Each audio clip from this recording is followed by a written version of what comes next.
सभी साधकों को प्रणाम।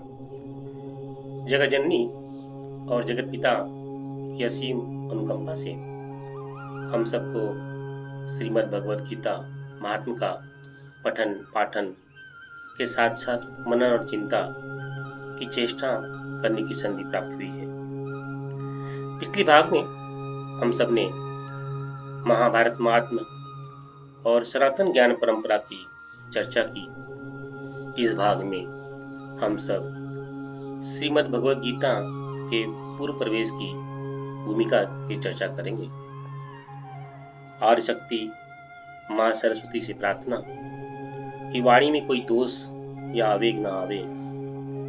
विघ्नहर्ता भगवान गणेश से प्रार्थना श्रीमद् भगवद गीता महात्म पठन पाठन में आदि भौतिक, आध्यात्मिक, आदि दैविक किसी भी तरह का विघ्न न पड़े और सभी ऋषियों और मुनियों से आज्ञा लेकर के अपनी सभी त्रुटियों के लिए क्षमा प्रार्थना करते हुए हम जो है आइए मिल करके श्रीमद् भगवद गीता महात्म करने की चेष्टा करते हैं। श्रीमद् भगवद गीता भाग 3 की त्रिमर वेद का पूर्व प्रवेश। हम पूर्व प्रवेश में हम यह देखेंगे कि जो भगवद गीता है वेद के आधार पे है और वेद के आधार पे ही हम श्रीमद् भगवद गीता का आत्मसात करने की चेष्टा करेंगे। पहले यह समझना पड़ेगा कि भगवद गीता जो वेद पे आधार है और वेद का आधार क्या है। वेद का आधार, मूलभूत आधार तो महावाक्य है। यह महावाक्य जो हमें यह ज्ञान करवाता है, आत्मज्ञान करवाता है, ब्रह्म ज्ञान करवाता है। वेदों में 4 महावाक्य उद्घोषित है। प्रज्ञानन ब्रह्म, तत्त्वम असि, अयम आत्मा ब्रह्म, अहम ब्रह्मास्मि। ये चारों महावाक्य साधक को जीवात्मा से आत्मा, परमात्मा, ब्रह्म की यात्रा करवाता है। इन चारों महावाक्यों में सबसे प्रमुख जो महावाक्य है तत्त्वम असि है, क्योंकि यही आत्मज्ञान, ब्रह्म ज्ञान का बीजारोपण है। यहीं से इसकी शुरुआत होती है। प्रज्ञान ब्रह्म उसकी पूर्व प्रक्रिया है, यानी शास्त्र का पठन पाठन, मनन, चिंतन, ध्यान, ब्रह्म के बारे में जानना, ब्रह्म का लक्षण क्या है इसको समझना, यह प्रज्ञान ग्रंथ ब्रह्म है। जब यह पूर्व तैयारी हो जाती है, साधक तैयार हो जाता है, शिष्य बनने के लिए शिष्यत्व की कड़ी होकर खरा उतरता है, गुरु के पास जाता है, तब गुरु उपदेश देते हैं तत् त्वम असि। और यहीं से शिष्य की आत्मा से परमात्मा, आत्मा से ब्रह्म की यात्रा की शुरुआत होती है। यह बड़ा विलक्षण और उपयुक्त महावाक्य है। इसके पश्चात गुरु के उपदेश को ग्रहण करके, गुरु के आदेश को आत्मसात करके जो है शिष्य अयम आत्मा ब्रह्म का अनुसरण करता है, उसका बोध करता है और बोध करने के पश्चात में उसे अहम ब्रह्मास्मि का साक्षात्कार होता है और अनुभव में आता है। यानी मूलभूत जो आधार है तत्त्वम असि, यही वह तत्व है, यही वह महावाक्य जिसके आधार पे जीवात्मा की यात्रा शुरू होती है। तो यह तत्त्वम असि जो है, इसका अर्थ होता है, इसमें 3 भाग है। तत्त्व, त्वम, असि। तत्व का अर्थ होता है ब्रह्म, त्वम का अर्थ होता है जीवात्मा, असि का अर्थ होता है जीव और ब्रह्म की एकता। 3 इसके लक्ष्यार्थ है, यानी यह तत्व इसके शब्द के अर्थ नहीं है या भाव के अर्थ नहीं है, यह लक्ष्यार्थ यानी तत्व अर्थ है। यानी जीवात्मा को परमात्मा बनने की जो प्रक्रिया है वह तत्त्वम असि है। यह सामवेद में उद्घोषित छांदोग्य उपनिषद का के भाग में से आता है। यह उद्घोषणा जिसे गुरु उद्दालक ने अपने शिष्य और पुत्र श्वेतकेतु को इस तत्त्वमसि का बोध करवाया। उन्होंने इसका ज्ञान अपने पुत्र और शिष्य को 9 बार दिया। यह उद्घोषणा से ही वह जीवात्मा से परमात्मा बनने की यात्रा करता है। अब हम थोड़ी आगे बढ़ते हैं या समझने की चेष्टा करते हैं, क्योंकि श्रीमद् भगवद गीता वेदों पर आधारित है, तो यह वेदों पे कैसे आधारित है उसको जानने की चेष्टा करते हैं। तो पहले देखते हैं कि श्रीमद् भगवद गीता में कितने भाग हैं, कितने खंड हैं और कितने इसमें श्लोक हैं और किस किस ने इसमें अपने संदर्भ को रखा है। तो श्रीमद् भगवद गीता में कुल 18 अध्याय है। इसमें कुल मिलाकर के 700 श्लोक की गणना की गई है और इसमें धृतराष्ट्र का एक श्लोक है, संजय महामुनि संजय ने के 41 श्लोक हैं, अर्जुन के 84 श्लोक हैं, भगवान के 574 श्लोक हैं। जो वेदों में उद्घोषित होता है उसे मंत्र कहते हैं।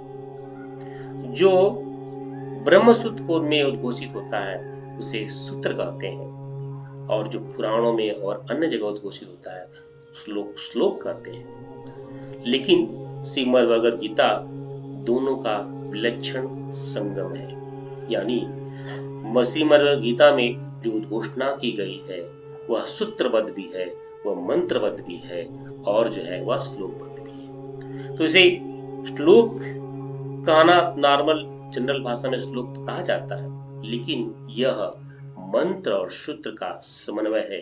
सूत्र यानी जो ब्रह्म सूत्र में बताया गया है, मंत्र यानी जो वेदों में उद्घोषणा की गई है। यानी इतना जो सूत्र यानी वह फार्मूला, यानी जिस चीज को बताने का सूत्र दिया जाए उसे सूत्र कहते हैं। मंत्र यानी जो ऋषियों ने जो चराचर जगत में दृष्टि लगा करके जो उदय और लय का जो भाव देखा, जो शक्ति को देखा, उसको आत्मसात किया, उसे मंत्र कहते हैं। तो कहने का तात्पर्य यही है कि श्रीमद् भगवद गीता में मंत्र और सूत्र का समन्वय है।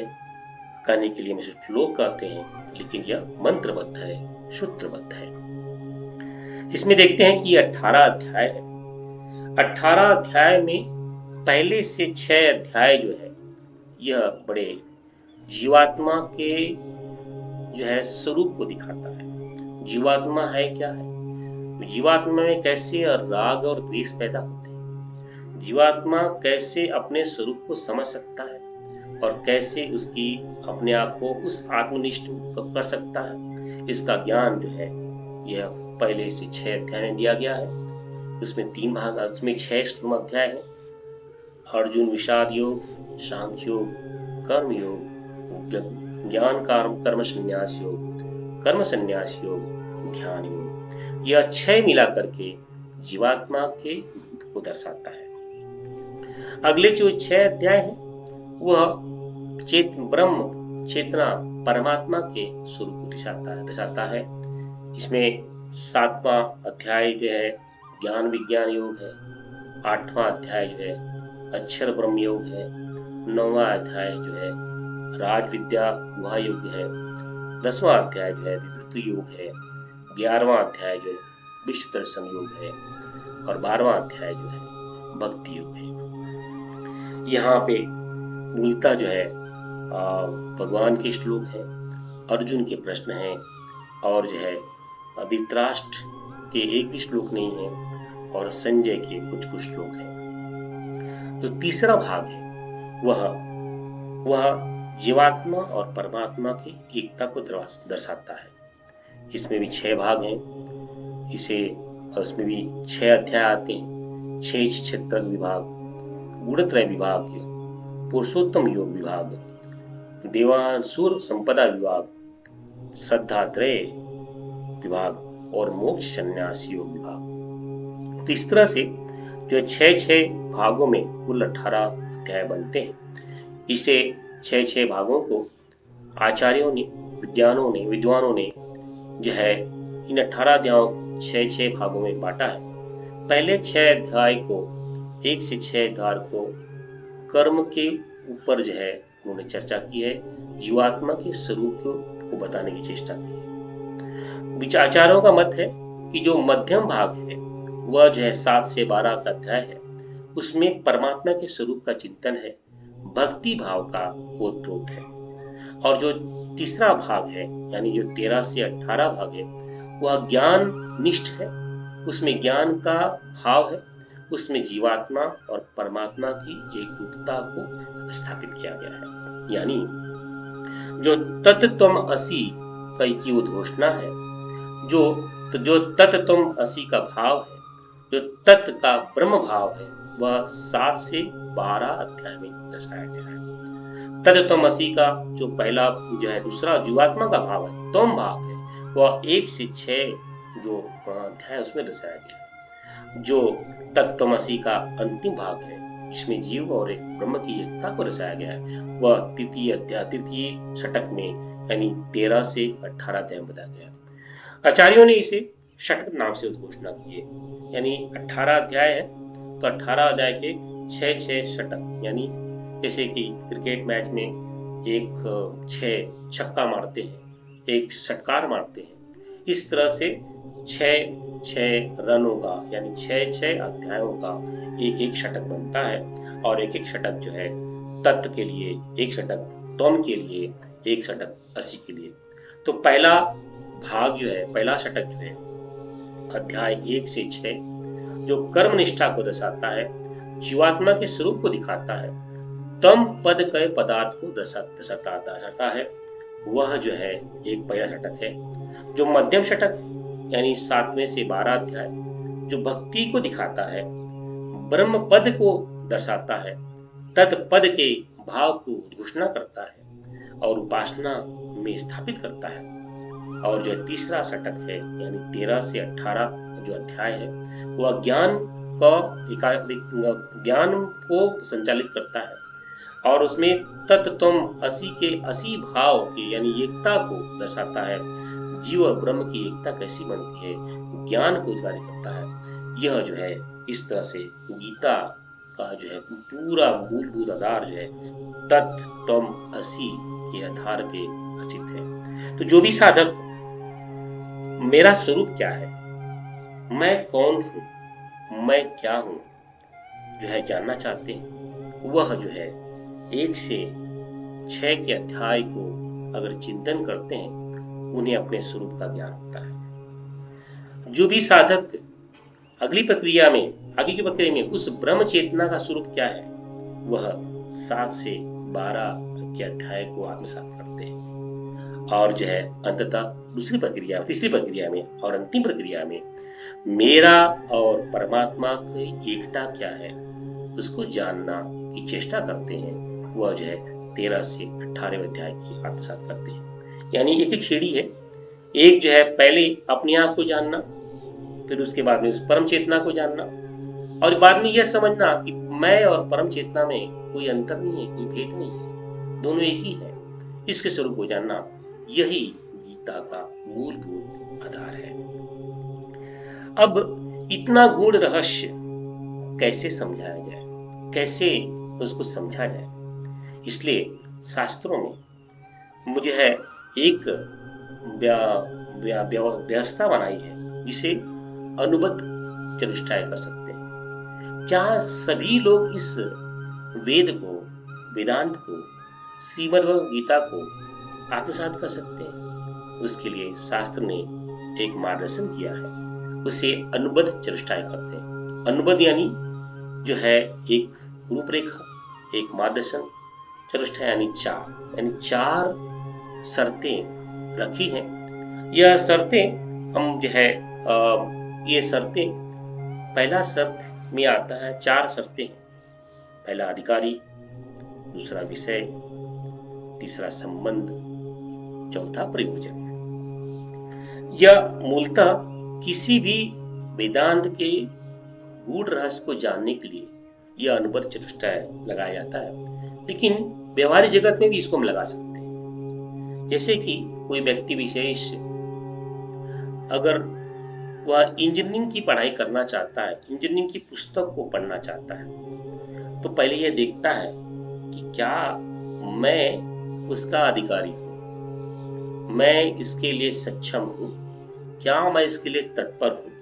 अगर इसका उत्तर आता है हाँ, तो जो है जो इंजीनियरिंग की किताब को है वह पढ़ता है तो उसका मुझे है जो अधिकारी है, और जो है ग्रंथ जो है विषय है, यानी जो किताब है वह उसका विषय है। और फिर विषय में अलग अलग विषय में, जैसे कि ग्रंथ है उसमें बहुत सारे विषय हो सकते हैं, जैसे कि उसमें इंजीनियरिंग की किताब में फिजिक्स हो सकता है, मैथ्स हो सकता है, केमिस्ट्री हो सकता है। लेकिन इस अधिकारी को, जो साधक को, उसमें से क्या चाहिए, किस सिद्धांत को आत्मसात करना है उस विषय में से, वह विषय वह सिद्धांत उसके अंदर है क्या। तो यह तीसरा जो है चीज है, और उसको कैसे समझे, तीसरी चीज जो है उसको संबंध को बताती है। और चौथा, उसके उस अधिकारी का प्रयोजन क्या है, यानी इस ग्रंथ के में जो सिद्धांत दिए गए हैं उस सिद्धांत को आत्मसात करने से उसका क्या फल प्राप्त होगा, यह उसका प्रयोजन है। यानी कौन पढ़े, यानी अधिकारी यानी कौन पढ़े, विषय यानी क्या पढ़े, संबंध यानी कैसे समझे, और प्रयोजन यानी क्यों पढ़े, उसका फल क्या है। फिर से समझते हैं। जैसे कि मेरे अंदर मुमुक्षुता है, और मेरे अंदर या संसार की भोग विलासता है, मेरे अंदर क्या है उसको पहले समझना होगा। अगर वेद में तो सब कुछ है, अगर मुझे अपने इह लोक और परलोक में सुख और भोग की कामना है, तो वेदों में उद्घोषित जो कर्म है, जो अर्थ है, जो धर्म है, उसके जो बीजारोपण है, उसके सूत्रों को आत्मसात करना पड़ेगा। यानी वेद तो एक ही है, लेकिन मुझे क्या चाहिए उस, और मुझे मेरे में उसकी क्षमता है क्या, उस क्षमता के अनुसार तो दो चीजें हैं। पहले तो मेरे अंदर मेरी उसकी क्षमता होनी चाहिए। अगर मेरी वृत्ति धर्म में नहीं है, सिर्फ कर्म में है, अर्थ में है, तो सिर्फ जो है मैं सिर्फ जो है कर्म और अर्थ का ही अधिकारी बनूंगा। वेदों में तो सब कुछ है, वेद में कर्म भी है, धर्म भी है, अर्थ भी है, मोक्ष है, लेकिन मेरी वृत्ति क्या है, इस वृत्ति के अधिकार से, वृत्ति के आधार पे मैं अधिकारी बनता हूँ। अधिकारी बनने के पश्चात में वेद तो समग्र है, उस वेद में से मुझे क्या चाहिए, तो जो है वेद को चिन्हित करते हैं। वेद में से अगर मेरी वृत्ति कर्म की है, धर्म की है, अर्थ की है, मोक्ष की है, उस वृत्ति के आधार पे उस सिद्धांतों को मैं आत्मसात करता हूँ और आत्मसात करने के, और इसका मुझे मेरा प्रयोजन क्या है, मैं इससे क्या फल प्राप्त करना चाहता हूँ, यह बड़ा महत्वपूर्ण पड़ जाता है। यानी किसी भी आर्ष ग्रंथ को ग्रहण करने के पूर्व यह अनुबद्ध चतुष्टय लगाना पड़ता है, क्या मैं इसका अधिकारी हूँ, और जो मैं जो आत्मसात करना चाहता हूँ, क्या इस ग्रंथ के माध्यम से मुझे वह प्राप्त हो सकता है, और उस प्राप्त करने के बाद में मेरा लक्ष्य क्या है, मेरा उद्देश्य क्या है। यह चार चीज होने के पश्चात ही हम जो है किसी भी वेदांत के, किसी भी आर्ष ग्रंथ को प्रवेश करते हैं। तो अब हम इसको समझते हैं कि श्रीमद् भगवद गीता में हम इस अनुबद्ध चतुष्टय को कैसे लगाएंगे। तो कहने का तात्पर्य है कि पहला सूत्र आता है, गीता का अधिकारी कौन है, यानी कौन सा व्यक्ति विशेष इस गीता का अधिकारी करता है। तो पहली शर्त यह आती है, यह समझना होगा कि वह उसके अंदर आध्यात्मिक जिज्ञासा हो, उसके अंदर वैराग्य हो, उसके अंदर मन और इंद्रियों को नियंत्रण करने की चेष्टा हो, और इसके अंदर कर्म और कर्म फल के त्याग की भावना का पालन करने की चेष्टा हो, वह व्यक्ति विशेष गीता का अधिकारी बनता है। गीता का अधिकारी वही बन सकता है जिसके अंदर जिज्ञासा हो, मुझे मेरे बारे में जानना है, उस परम चेतना के बारे में जानना है, मेरे और उस परम चेतना के बीच का संबंध क्या है उसके बारे में जानना है। उस जानने के लिए उसकी कुछ शर्तें हैं, उसके अधिकार, उसके लिए क्षमता। पहली सीढ़ी ये है कि क्या मैं उसके लिए तैयार हूँ। तैयार होने के लिए तीन चार शर्तें महत्वपूर्ण हैं। इसके अंदर आध्यात्मिक जिज्ञासा हो, उसके व्यक्ति विशेष के अंदर वैराग्य हो, उसमें साम दम यानी अपने मन और इंद्रियों को जो है नियंत्रण किया हो, आत्म साधना में अपने आप को अर्जित किया हो और वह कर्म फल त्याग की भावना रखता हो, ऐसा व्यक्ति विशेष गीता का अधिकारी बनता है। अब दूसरा, गीता का विषय क्या है, इसकी पूरी चर्चा हमने पहले भी की है। गीता का तीन ही वजह है उसका विषय है। पहला, मैं क्या हूं, उस परम चेतना का स्वरूप क्या है, मेरा और उस परम चेतना के में संबंध क्या है, उसकी एकता क्या है। यह तीन ही यही विषय है गीता का, इसके अलावा और कोई विषय नहीं है। यानी जीवात्मा और परमात्मा का, जीव क्या है, परमात्मा क्या है, और उसके अंदर जो है जो तीन जो है छह षटकार है, उसमें आत्मा, परमात्मा और आत्मा और परमात्मा की एकता के भाव को दर्शाया गया है। यह उसका गीता का विषय है। इसका संबंध क्या है, इसमें सिद्धांत क्या है? संबंध ये है कि जो तत्त्वम असि की उद्घोषणा है, उस उद्घोषणा के सिद्धांतों को अपने जीवन में हमें जो है आत्मसात करना, यही अधिकारी और जो है विषय यानी गीता का संबंध है। अगर अधिकारी यह चाहता है कि वह अपने आप को जाने और उस परम चेतना की एकता को समझे, तो जो है उसे वह पूर्ण रूप से गीता के संदर्भों में समझ सकता है। इसकी और एक उदाहरण समझते हैं। कभी कभी कंफ्यूजन हो जाता है, विषय और संबंध में थोड़ा थोड़ा कंफ्यूजन आता है। जैसे कि यजुर्वेद में कुल 40 अध्याय, 40 अध्याय में से 101 से 29 अध्याय में पूरे कर्म कांड की व्यवस्था चर्चा की गई है, और जो अंतिम 40वां भाग है उसमें ज्ञान की चर्चा की गई। तो जो व्यक्ति विशेष, ग्रंथ तो एक ही है, यानी यजुर्वेद एक ही ग्रंथ है, लेकिन 1 से 29 तक जो है उसके अंदर जो है कर्म और उपासना की चर्चा है, कर्म और उपासना के मंत्र है। और जो अंतिम है, जो 40वां भाग है, 40वां अध्याय है, उसके अंदर ज्ञान की चर्चा है, ब्रह्म की चर्चा है। उस 40वें यजुर्वेद के 40वें अध्याय को ईशो उपनिषद कहते हैं, ईश उपनिषद कहते हैं। अलग अलग नाम है, ईशो उपनिषद, ईश उपनिषद। तो ग्रंथ यजुर्वेद ही है, यानी विषय तो यजुर्वेद है। यजुर्वेद में से कौन से सिद्धांत, हम कर्म सिद्धांत को लेना चाहते हैं कि ये ज्ञान सिद्धांत को लेना चाहते हैं? तो उसी सिद्धांत को, मैं अधिकारी किसका हूं, मैं चाहता हूं मुझे ब्रह्म ज्ञान मिले, तो गीता में पूर्ण रूप से ब्रह्म ज्ञान की ही उद्घोषणा है, तत्त्वमसि की उद्घोषणा है, यानी इसका संबंध है, यानी यह विषय और सिद्धांत दोनों इसकी एक ही। और गीता का मुख्य प्रयोजन क्या है? पहले अधिकारी को यह समझना होगा, गीता में सिर्फ एक ही प्रयोजन है, अपने आप को जानना, उस परम चेतना को जाना और मेरे और परमात्मा की एकता को संबोधित करना।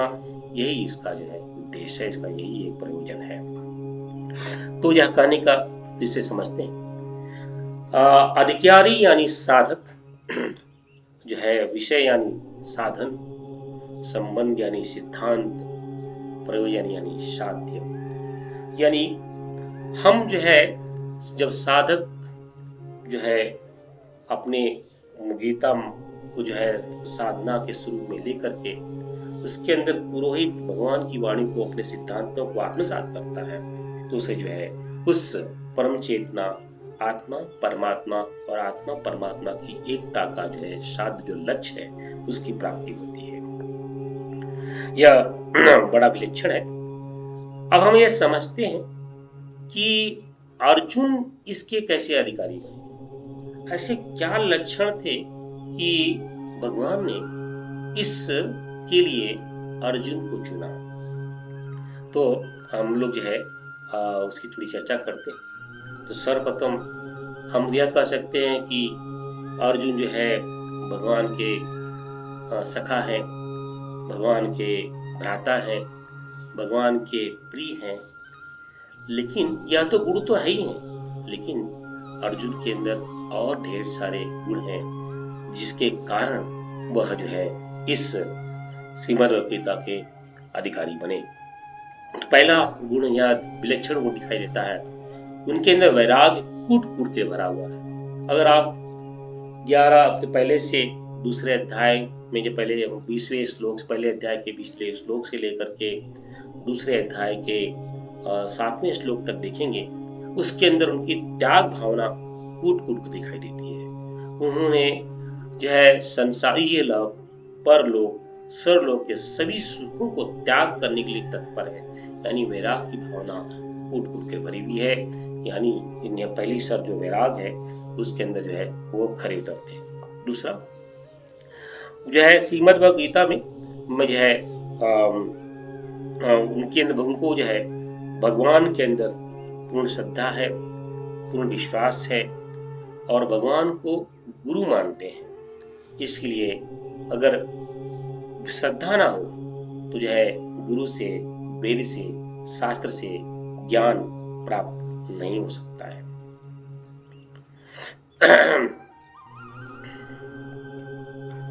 तीसरी है जो है मोह का, उनके अंदर अपने आत्म परिसार करने के लिए, अपना चिंतन करने के लिए, अपने दोषों को चिन्हित करने की क्षमता है।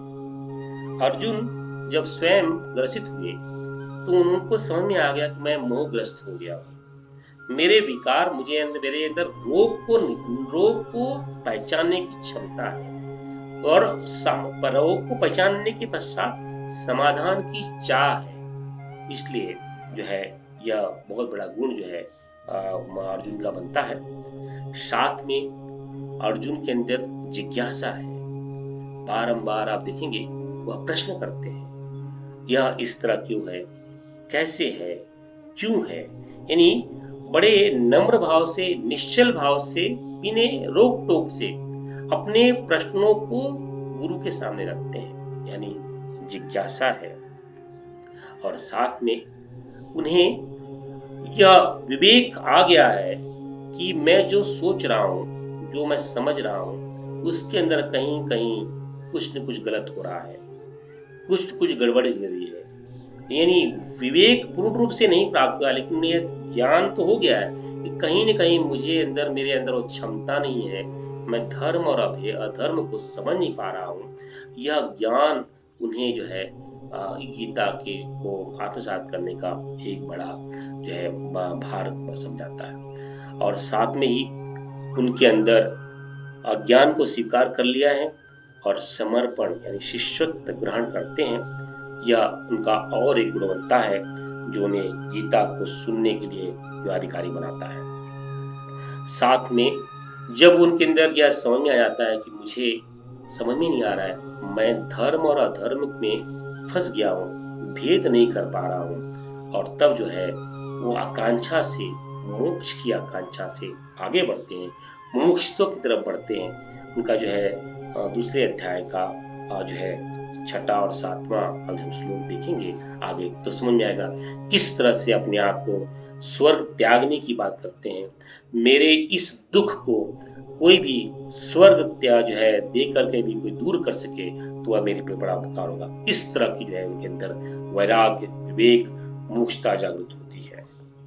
और साथ में अंतिम और बड़ा महत्वपूर्ण, पूर्ण रूप से अपने आप को भगवान के और गुरु के समर्पण करते हैं, आत्मसमर्पण करते हैं, शरणागति का भाव है।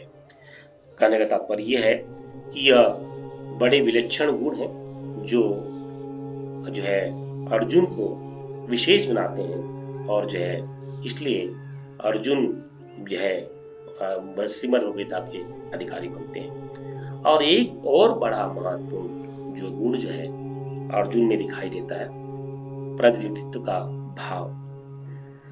जैसे आजकल हम लोग देखते हैं कि कोई बड़ी कंपनी होती है, एक ब्रांड एम्बेसडर बनाती है, कोई कंपनी हॉर्लिक्स की है, सचिन तेंदुलकर, महेंद्र धोनी और या अलग अलग जो सेलिब्रिटीज हैं उनको ब्रांड बना करके उसको बेचती है आजकल की व्यवहारिक जगत में। उसी तरह से भगवान ने यह ज्ञान अर्जुन को नहीं, अपूर्ति पूरा जो है पूरे संसार के लिए, भव सागर में पड़े हुए सभी मनुष्य जाति के लिए जो है यह ज्ञान बांटा है। इसी का ध्यान में रखते हुए जो है भगवान ने यह सोचा कि यह ब्रांड अर्जुन जैसा सबसे अच्छा, इससे बड़ा कोई ब्रांड नहीं हो सकता। इसका कोई प्रतिनिधित्व नहीं कर सकता। इसलिए भगवान ने यह ज्ञान एक और गुणवत्ता जुड़ती है। इसलिए भगवान ने अर्जुन को इस अपना प्रतिनिधि बना करके, हम सबका प्रतिनिधि बना करके यह ज्ञान अर्जुन को दिया। अर्जुन के अंदर सभी गुण थे, लेकिन अर्जुन के अंदर वह क्षमता थी, क्योंकि वह श्रेष्ठ थे, वह निर्मल थे, जो है बहुत श्रद्धालु थे। उनके अंदर त्याग की भावना थी, वैराग की भावना थी, शौर्य था, सर्वश्रेष्ठ थे, श्रेष्ठ नर थे। ऐसे को प्रतिनिधि बना, हम सबका प्रतिनिधि बना करके भगवान ने उन्हें जो है यह भगवत गीता का ज्ञान दिया। तो फिर से समझते हैं कि किस तरह से जो है अर्जुन इसके अधिकारी बने। तो पहला, उनके अंदर, अर्जुन के अंदर कर्मशीलता थी, कर्तव्य पालन करते थे, वह जो है धर्मनिष्ठ थे, साधना आध्यात्मिक अभ्यास में पारंगत थे, सद्विचार थे, उनके अंदर जो है संयम था, उनके अंदर जिज्ञासा थी, उनके अंदर वैराग था, और विवेक, सही और गलत का, ज्ञान का विवेक जागृत हुआ था। और उस जागरूकता में उनके अंदर श्रद्धा भी थी। श्रद्धा के साथ में जब उन्होंने भगवान को आत्मसमर्पण किया मोक्ष की अभिलाषा से, तो जो है वह श्रीमद् भगवत गीता के अधिकारी बने। और भगवान ने संपूर्ण मानवता को ध्यान में रखते हुए उन्हें अपना जो है संपूर्ण मानवता का प्रतिनिधि बना करके यह ज्ञान उन्हें दिया, ताकि यह ज्ञान उनके माध्यम से, क्योंकि वो प्रतिनिधि बनेंगे, तो जो है यह ज्ञान हम सब लोग है, क्योंकि हम सब लोग जो है जो श्रेष्ठ होता है उसको फॉलो करते हैं। जैसे हम आजकल के व्यवहारिक जगत में नए जो है आर्ट आते हैं, उसके आधार पर लोग उसको जो है खरीदते हैं। और उसी तरह से यह ज्ञान भगवान ने ऐसे श्रेष्ठ पुरुष को चुना जो सभी गुण संपन्न हो, उसको देने से बाकी के लोग भी उसको जो है आत्मसात करेंगे, उसको जो है अपने जीवन में लेके आएंगे। इसलिए यह अर्जुन को विशेष बनाता है। कर्तव्य पालन के आधार पे, धर्मनिष्ठा के आधार पे, आध्यात्मिक साधना के आधार पे, उनकी सही विचारधारा के आधार पे, उन्हें जो है संयम के आधार पे, उनकी जिज्ञासा के आधार पे, उनकी आसक्ति के आधार पे, सही और गलत के निर्णय के आधार पे, श्रद्धा और भावना के आधार पे, आत्मसमर्पण की भाव से और मोक्ष की अभिलाषा की भाव से, इस गुणवत्ता को ध्यान में रखते हुए, यह विशेष गुणवत्ता है जो उन्हें सबसे अलग बनाती है, सबसे श्रेष्ठ बनाती है। इसी कारण वह श्रेष्ठ है। इसलिए भगवान ने अर्जुन के कंधों पे यह भार दिया, ताकि यह ज्ञान, सार्वभौम ज्ञान सभी को प्राप्त हो सके।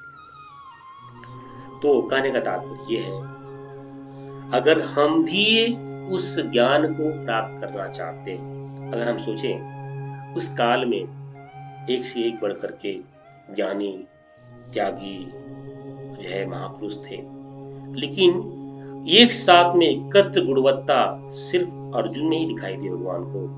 इसलिए यह ज्ञान अर्जुन को ही दिया। अगर हमें भी यह ज्ञान प्राप्त करना है तो पहली एक शर्त है, हमें यह ज्ञान अर्जुन बनकर ही लेना पड़ेगा। श्रीमद् भगवद गीता को आत्मसात करने का ज्ञान सिर्फ और सिर्फ अर्जुन बनकर ही हो सकता है।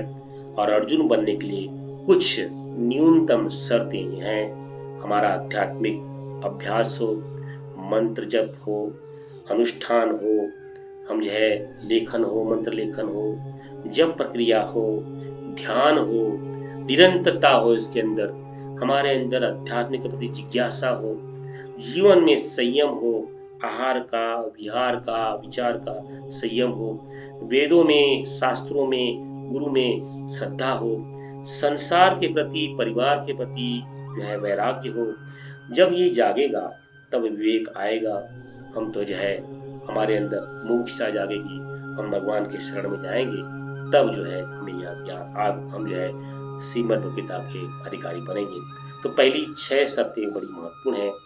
हमें हमारे अंदर जो है आध्यात्मिक अभ्यास हो। करने का तात्पर्य है कि जो है जप, स्वाध्याय, ध्यान, कि निरंतर प्रक्रिया हमारे जीवन में हो, हमारे अंदर आध्यात्मिक जिज्ञासा हो, हमारे अंदर दिनचर्या में आचार विहार और जो है आहार विचार और जो है कि संयम हो, हमारे अंदर गुरु और शास्त्र के प्रति श्रद्धा हो, हमारे अंदर वैराग्य हो और हमारे अंदर उस ज्ञान को प्राप्त करने के लिए तड़फ हो, तभी हम जो है हमें इस ज्ञान की प्राप्ति के अधिकारी बन सकते हैं।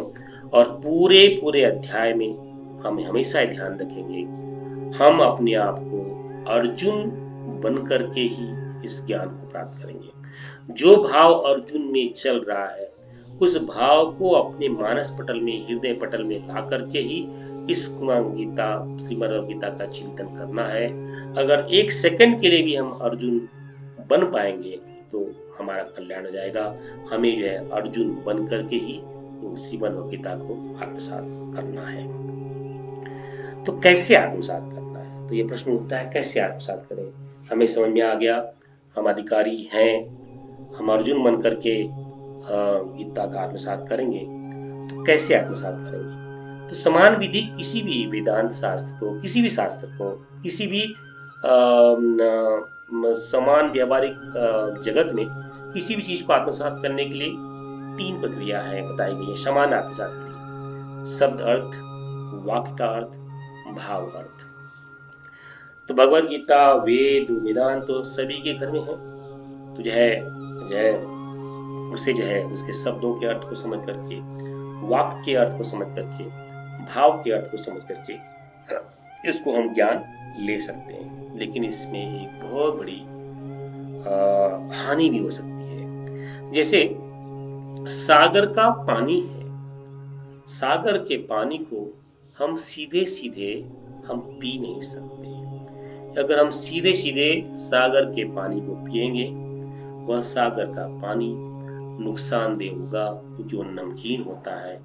अगर हमारी वो क्षमता नहीं रही तो हम बीमार पड़ सकते हैं, हमें जो है जो रोग हो सकते हैं। इसलिए जो सागर का जो पानी है, बादल उसे, सूर्य भगवान उसे आत्मसात करते हैं और बादलों के माध्यम से वह फिर से उसको शीतल बना करके, उसको जो है उसमें से नमक निकाल करके, उसको जो है अशुद्ध करके हमें देते हैं। तो हमें सूर्य भगवान की शरण में जाना पड़ेगा। सूर्य यानी भगवान की शरण, यानी गुरु की शरण, यानी शास्त्र की शरण। जिस तरह सागर के जल को ग्रहण करने के लिए हमें भगवान सूर्य और बादल की आवश्यकता होती है, वैसे ही हमें श्रीमद् गीता और या वेदों का पठन पाठन मनन चिंतन करने के लिए हमें गुरु की आवश्यकता होती है। और जो है कभी कभी गीता तो दिखने में बड़ा सरल लगता है, हम अगर व्याकरण और संस्कृत के ज्ञानी हैं तो हम उसके शब्द के और वाक्य के और भाव के अर्थ को समझ करके हम सोचते हैं हमें गीता समझ में आ गई। लेकिन इसका नुकसान भी हो सकता है। जिस तरह से हम सागर के जल को सीधे सीधे नहीं पी सकते, वैसे ही हम जो है श्रीमद् गीता, वेद, उपनिषद, इन शास्त्रों को सीधे सीधे नहीं पढ़ सकते। उसे पढ़ने के लिए कुछ और शर्तें बताई गई हैं। वह शर्तें ऐसी हैं जो हमें उसके लक्ष्य के अर्थ को बता सके, जो हमें उसके तत्व के अर्थ को बता सके, जो हमें उसके सांकेतिक अर्थ को समझा सके, जो हमें संहिता के अर्थ को समझा सके, जो हमें उसके न्याय के अर्थ को समझा सके, जो हमें अपने स्वानुभव के अर्थ को समझा सके, जो प्रकरण का अर्थ है उसके माध्यम से समझा सके।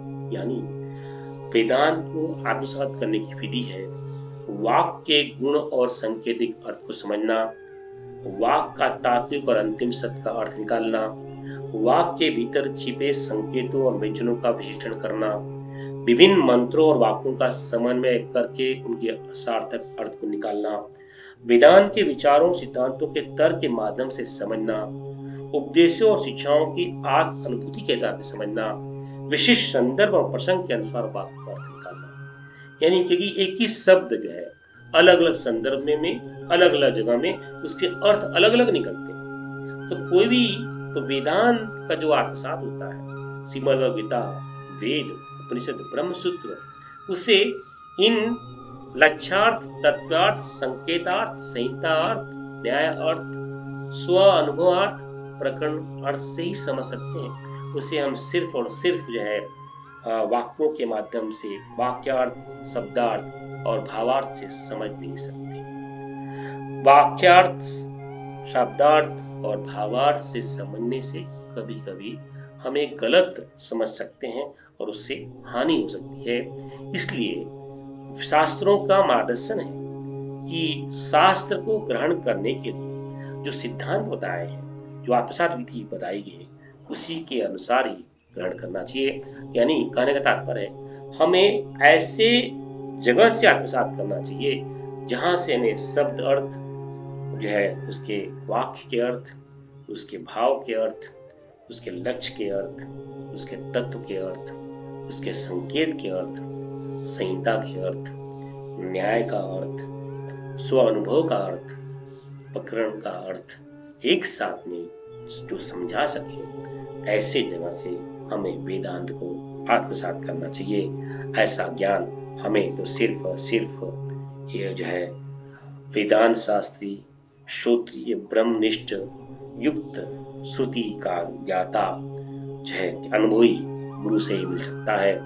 ऐसे गुरु के पास से ज्ञान मिलना चाहिए जो वेदांत में पराभरगत हो, जिसे श्रुतियों का ज्ञान हो और जिसमें जिन वेदों की जो 7 कीर्तियां बताई गई हैं उसका पूर्ण रूप से उसे ज्ञान हो, और वह जो श्रोत्रीय परंपरा से यानी गुरु शिष्य परंपरा से ज्ञान को प्राप्त ग्रहण कर किया हो, और वह सदैव ब्रह्म चिंतन में, मनन में जो है सदैव चर्चा करता हो और उसका खुद का स्वयं का अनुभव। ऐसा व्यक्ति ही हमें वेदांत के को आत्मसात कर सकता है, क्योंकि वही हमें जो है वेदांत में जो लक्ष्यार्थ है, उसका तत्व का अर्थ है, संहिता का अर्थ है, न्याय का अर्थ है, संकेत का अर्थ है, उसका जो खुद का अनुभव है और प्रकरण का क्या उद्देश्य है, उन सभी को मिला करके समझा सकता है। यानी हमें श्रोत्री, वेद शास्त्री, ब्रह्मनिष्ठ, अनुभवी गुरु के पास से ही यह ज्ञान प्राप्त करना चाहिए, क्योंकि जो गुरु का मनन, चिंतन और निधिध्यासन होता है, तो वह जब वो बोलता है, जब उसकी वाणी निकलती है, जब वाणी उसकी का प्रवाह होता है, उसकी वाणी के प्रवाह में उसका जो है मनन रहता है, उसका चिंतन रहता है, उसका ध्यान रहता है, और उसकी वाणी में उसका स्वयं का मनन, चिंतन और ध्यान नहीं रहता है। उसके साथ में उसके गुरु,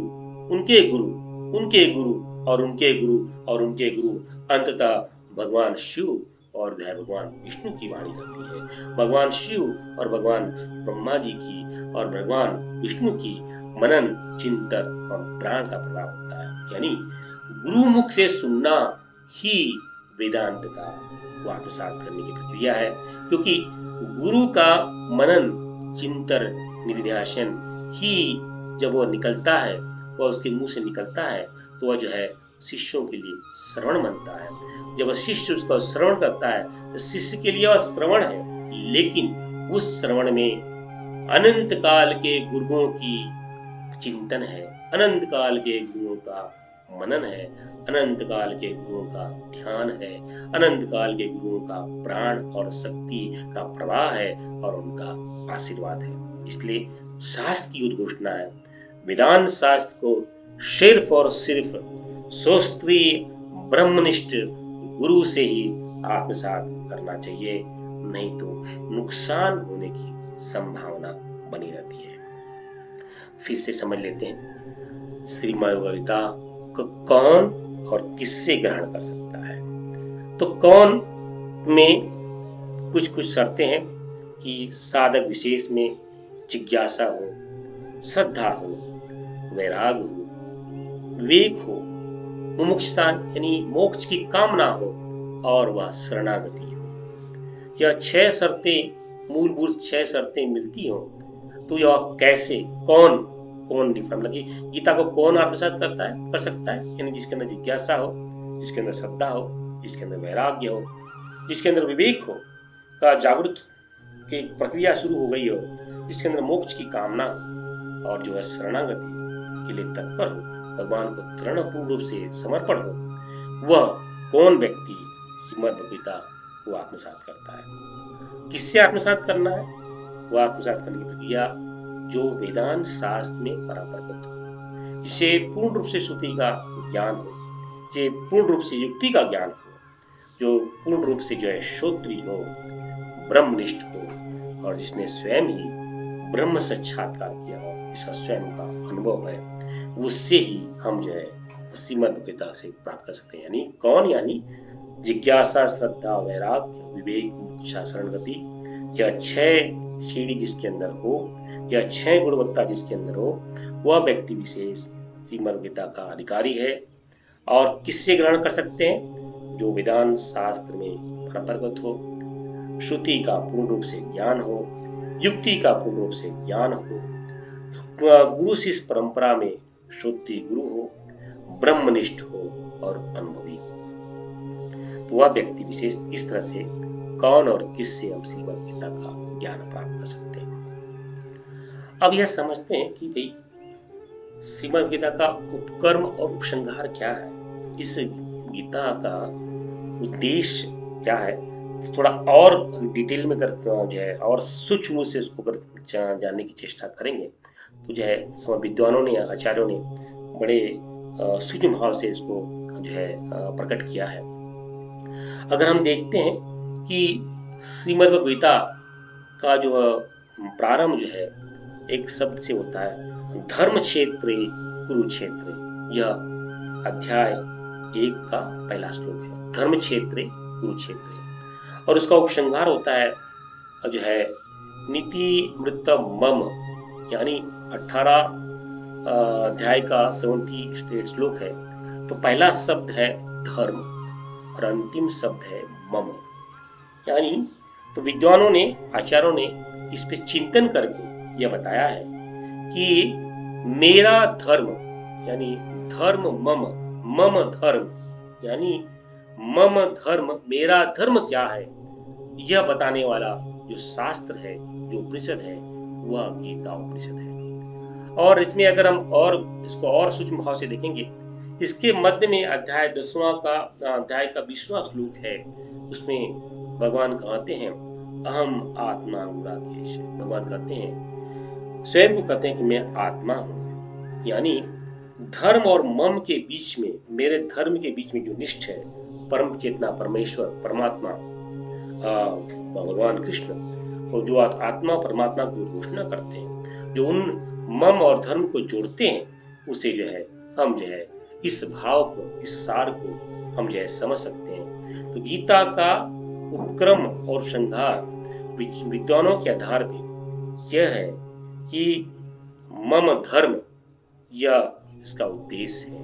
यानी जिस व्यक्ति विशेष को यह जानना है कि गीता क्यों पढ़े, जिसके अंदर यह जानने की जिज्ञासा हो मेरा धर्म क्या है, मेरा धर्म ज्ञान क्या जानने की जिज्ञासा हो, वह गीता का आत्मसात करे। और विद्वानों ने और चिंतन करके बताया है कि भगवान का पहला शब्द दूसरे अध्याय के दूसरे श्लोक में आता है कुतः स्वभाव, और अंतिम शब्द भगवान का 18वें अध्याय का 66वां श्लोक है मां शुचा। कुतः यानी कैसे, मां शुचा यानी शोक मत करो। यानी जिसके अंदर यह विचार आया कि मैं कैसे इस संसार के भव सागर में फंस गया हूं, मेरे अंदर यह अहंकार या अज्ञान कैसे आ गया है, अगर इसके अंदर यह भावना जागे, जो है उसके अंदर जागने की तड़प जागे, तो जो है वह कुतः जो है यानी कैसे और जो है कहां से, कुतः का 2 अर्थ है, कैसे और कहां से।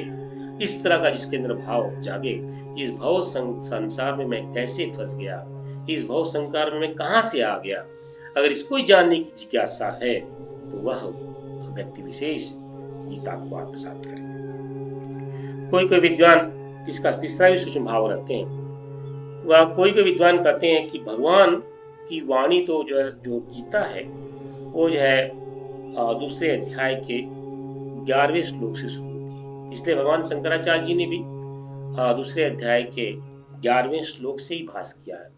उसके दूसरे अध्याय के 10वें श्लोक तक उन्होंने कुछ भाष किया ही नहीं है, क्योंकि उन्होंने बताया यह तो गीता के प्रकरण के शुरू होने की प्रक्रिया है, पूर्व प्रवेश की प्रक्रिया है।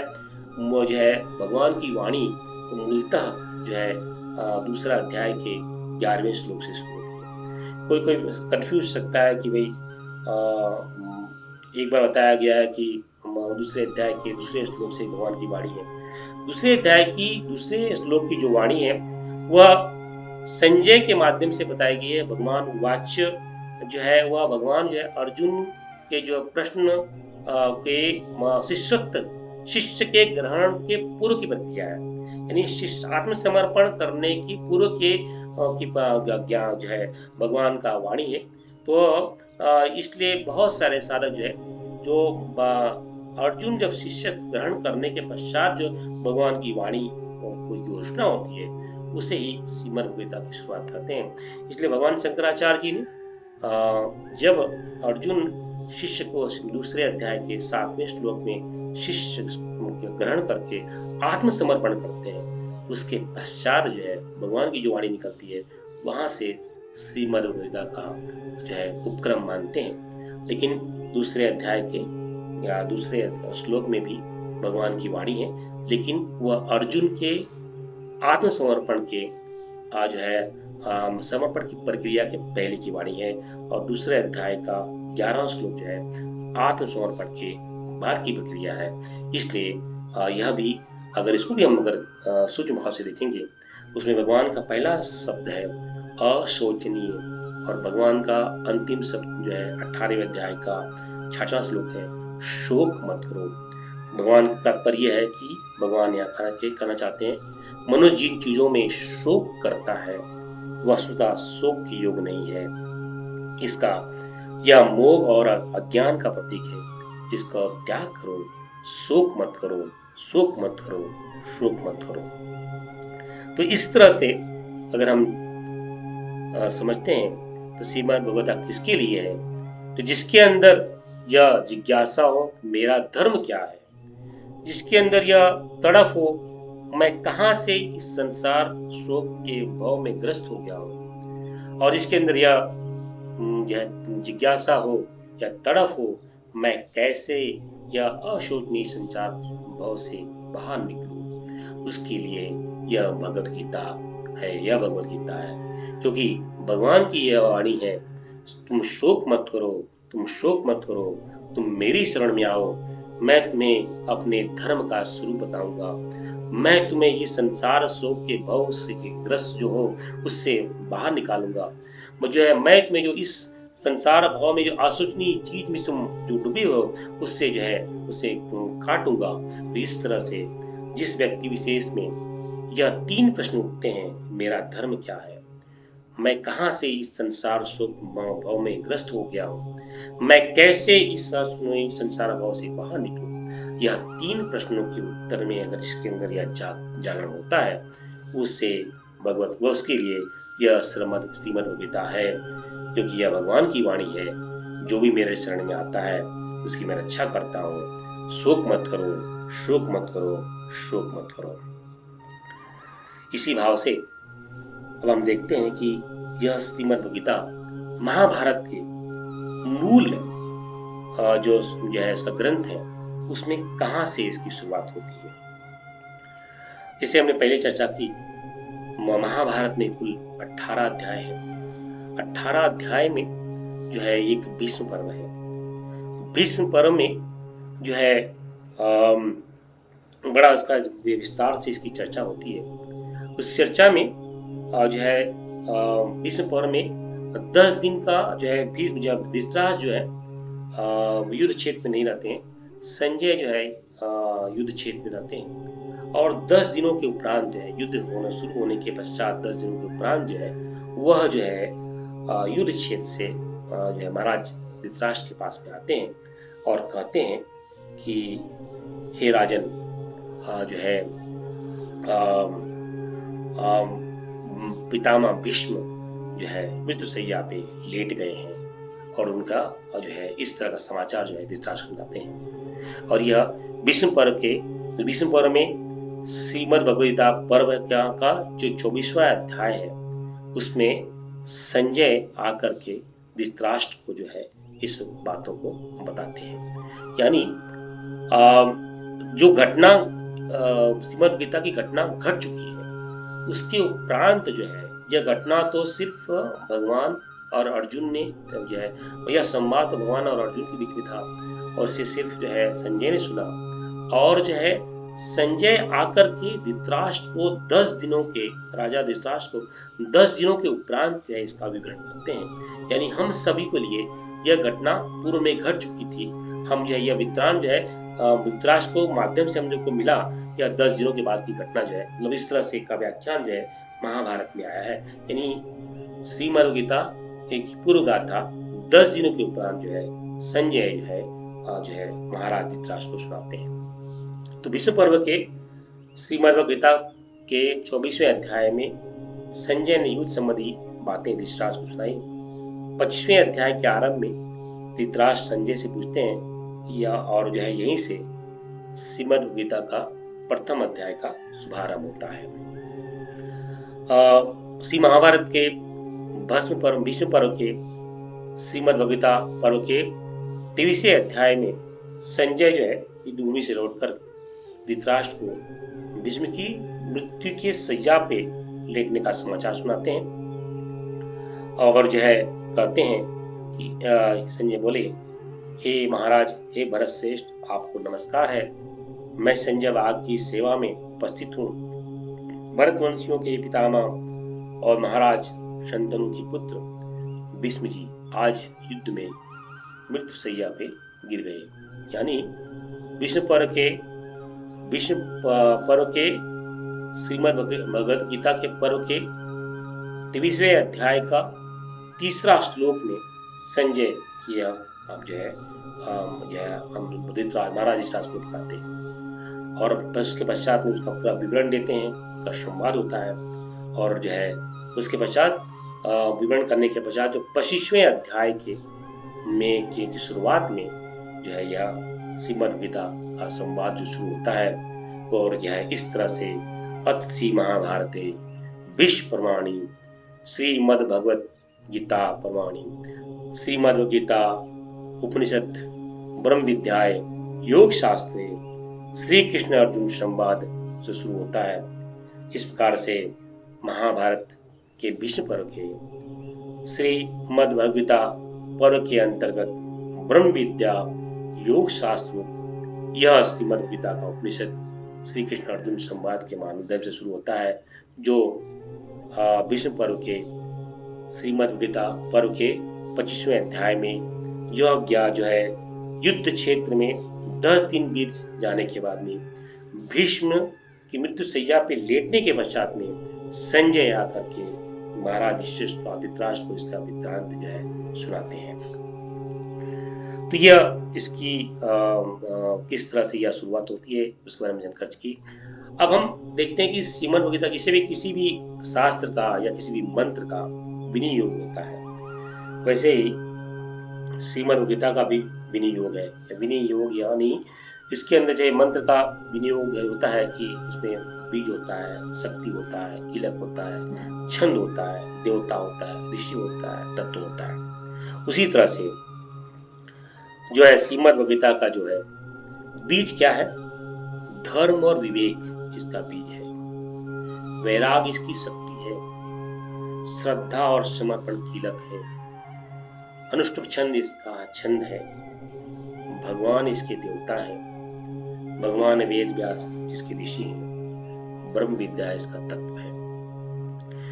मूलतः किसी भी मंत्र के जो है 5 भाग होते हैं, बीज, छंद, देवता, ऋषि और तत्व।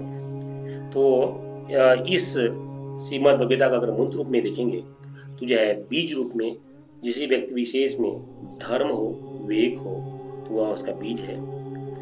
और जो है इसके देवता परमपिता परमेश्वर भगवान नारायण है, इसके ऋषि भगवान वेद व्यास हैं, और इसका तत्व जो है इसका जो फल है ब्रह्म विद्या है। तो इस ब्रह्म विद्या को जो है भगवान वेद व्यास ने जो लिपिबद्ध किया है उसे अनुष्ठुप छंद में लिपिबद्ध किया है। जैसे गायत्री छंद है, गायत्री छंद में 3 पाद हैं, एक एक पाद में 8-8 अक्षर हैं। वैसे अनुष्ठुप छंद में जो है कुल 4 पाद होते हैं और जो है 32 अक्षर होते हैं। और पुराणों के आधार पे और जो है विनियोग में शक्ति और कीलक भी जुड़ जाता है। तो जो है इसकी शक्ति वैराग्य है और श्रद्धा और समर्पण कीलक है। यानी कीलक यानी बिना इसके इस कुंजी के जो है हम इसको ज्ञान को आत्मसात नहीं कर सकते। तो यह बड़ा महत्वपूर्ण है। अगर श्रद्धा और समर्पण नहीं होगा, भले ही वैराग हो, विवेक हो, हम जो बिना श्रद्धा और समर्पण के इस श्रीमद् भगवद गीता को आत्मसात नहीं कर सकते, नहीं कर सकते, नहीं कर सकते। बिना श्रद्धा कुछ भी मिलने वाला नहीं। तो कहने का तात्पर्य है, फिर से देखते हैं कि श्रीमद् भगवद गीता का बीज धर्म विवेक है।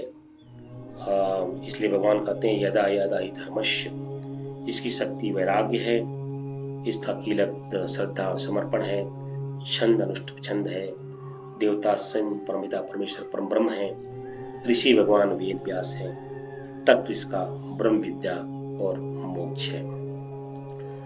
मंत्र बड़ा विलक्षण होता है। तो मंत्र के रहस्य को अगर समझते हैं, किसी भी चीज को मंत्र को ग्रहण करने के लिए 3 चीज बड़ी आवश्यक है: विवेक, वैराग, समर्पण। और यह तो श्रीमद् भगवद गीता की पहली शर्त है। जब तक विवेक नहीं होगा, वैराग नहीं होगा, समर्पण नहीं होगा, हम श्रीमद् भगवद गीता का ज्ञान प्राप्त नहीं कर सकते। हमारे अंदर वैराग जागृत हुआ, हमारे अंदर विवेक जागृत हुई कि चलो हम मोक्षा की विवेक जागृत हुई, और हम गुरु में, शास्त्र में, ईश्वर में समर्पण भाव लेकर के हम बैठे, और फिर जो है हम श्रोत्रिय गुरु के पास गए और उसके मुख से हम सुने, तभी जो है हम ब्रह्म ज्ञान की प्राप्ति हो सकती है। यानी विवेक, वैराग और समर्पण। जो ऐसे मंत्र में बताया जाता है, शिरान्यास, मुख न्यास और हृदय न्यास। तो जो है और बाद में जो है करन्यास वो जो बताए गए। तो विवेक, वैराग और समर्पण बाकी के सभी अंग न्यास हैं, करन्यास है। और जो है सिर न्यास जो है ऋषि है, मुख न्यास यानी छंद है, और जो हृदय न्यास यानी देवता है। यानी विवेक, वैराग, समर्पण हमारे शरीर के न्यास हैं। और जो है इस न्यास को विवेक, वैराग, समर्पण के माध्यम से जब हम श्रोत्रिय गुरु को के पास में जाते हैं, उस ऋषि को अपने बुद्धि में, चिंतन में उसको आत्मसात करते हैं, तब जो है उसको अपना जो है जब वो अपनी जो मुख से वाणी जो बोलता है वो वेदों की वाणी बोलता है, तो हमारे में श्रवण करते हैं। उस श्रवण के माध्यम से हम उस जो है देवता को प्राप्त करते हैं। यानी जो गुरु है वह सिर पे बैठा हुआ है, यानी बुद्धि में, हमारे बुद्धि में चेष्टा करता है, शिरान्यास। वेद जो है वो गुरु की वाणी से जो वेद ज्ञान निकलता है, जो छंद निकलता है, वह हमारा मुख का न्यास है। और उसके माध्यम से जो ज्ञान प्राप्त होता है वह हृदय न्यास में प्राप्त होता है, वह देवता है। यानी यह मंत्र का रहस्य है। बिना गुरु, बिना श्रोत्रिय गुरु, बिना ब्रह्मनिष्ठ श्रोत्रिय गुरु ही नहीं, वह श्रोत्रिय होना चाहिए। श्रोत्रिय के साथ में वो ब्रह्मनिष्ठ होना चाहिए। ब्रह्मनिष्ठ श्रोत्रिय गुरु के बिना हम यह ज्ञान प्राप्त नहीं कर सकते, क्योंकि वहीं से शिरान्यास होगा। वह शिरान्यास करने के पश्चात में उसके वाणी से जो भी निकलेगा वह वेदों की वाणी होगी, और वह सीधा हमारे जो है हृदय में जो है प्रवेश करेगा। तो विवेक, वैराग और समर्पण ये हमारी पहली शर्त है। पहली शर्त के साथ में हम श्रोत्रिय गुरु के पास में जाए, और श्रोत्रिय गुरु से जब हम ज्ञान प्राप्त करते हैं और तो जो है यह ज्ञान जो है हमें प्राप्त मिलेगा। लेकिन गुरु के पास जाने के पूर्व ये 3 शर्तें हैं: विवेक, वैराग और समर्पण। जो है 3 मूलभूत खांचे हैं। अधिकारी के अंदर विवेक, वैराग होना चाहिए। विवेक, वैराग के पश्चात में उसमें समर्पण आना चाहिए। उस समर्पण की प्रक्रिया होने के पश्चात में वह जो है गुरु से आत्मसात करता है। गुरु कौन सा? श्रोत्री ब्रह्मनिष्ठ गुरु से आत्मसात करता है, और जब आत्मसात करता है उसे शिष्य बनाता है, तब जो भी वह ज्ञान देगा उस ज्ञान से उस शिष्य को ब्रह्म ज्ञान इष्ट की प्राप्ति होगी। यह जो है मंत्र का रहस्य है। ऐसे व्यक्ति विशेष के साथ में ही हमें यह श्रीमद् भगवद गीता का ज्ञान प्राप्त करना चाहिए।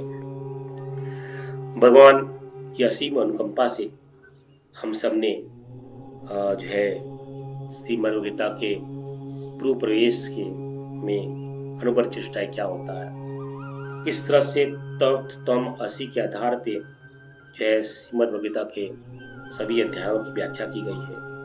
वेद के आधार पर कैसे उसे आत्मसात करें, हम कौन अधिकारी है जो उसे श्रीमद् भगवद गीता का ज्ञान प्राप्त कर सकता है, अर्जुन कैसे इसके अधिकारी बने, हम भी कैसे इसके अधिकारी बन सकते हैं, हमारे अंदर वो कौन सी गुणवत्ता की आवश्यकता है जिसके आधार पर हम जो है इस ज्ञान को प्राप्त कर सकते हैं।